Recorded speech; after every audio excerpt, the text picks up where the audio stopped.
How common is it for patients to get mouth sores during a transplant? Why do patients get mouth sores?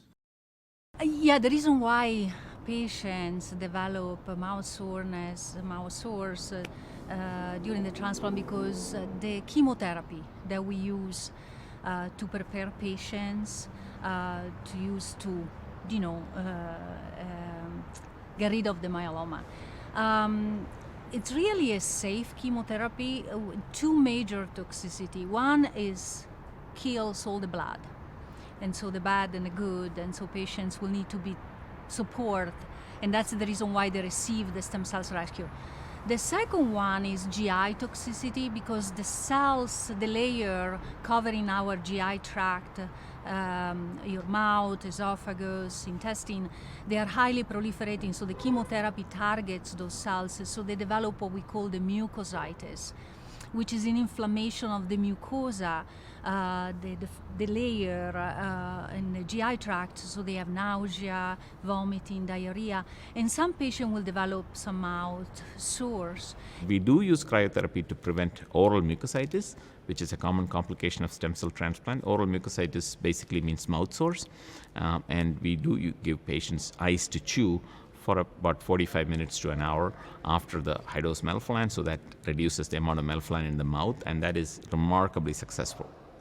To prevent the absorption of the chemotherapy in the mouth, we make them chew ice, right? A couple of hours before and during the infusions, so the ice help with the vasoconstriction and there is less absorption.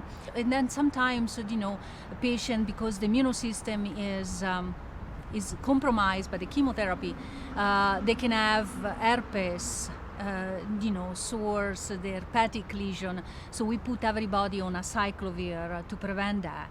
But that's the reason. I think, it comes with the territory, with the chemotherapy, but it's very self-limited. It doesn't last a long time. So we do, if they're really severe, we put patients sometime in the hospital with pain medication, but we also do a lot of topical. You can use, some rinsing. We have some solution that we can give it to the patient to keep the mouth clean, the mouth rinsing, and they have some anesthetic, so they feel like some relief. Sometimes we use the magic mouth. It's called the magic mouth solution, which is with some steroids, some anesthetic, and sometimes we do pain medications. And but I do a lot of transplant for myeloma, and it doesn't happen to all patients, and some patients are a little bit more prone. But as I mentioned, they don't last for a long period of time. So pain control, topical solutions.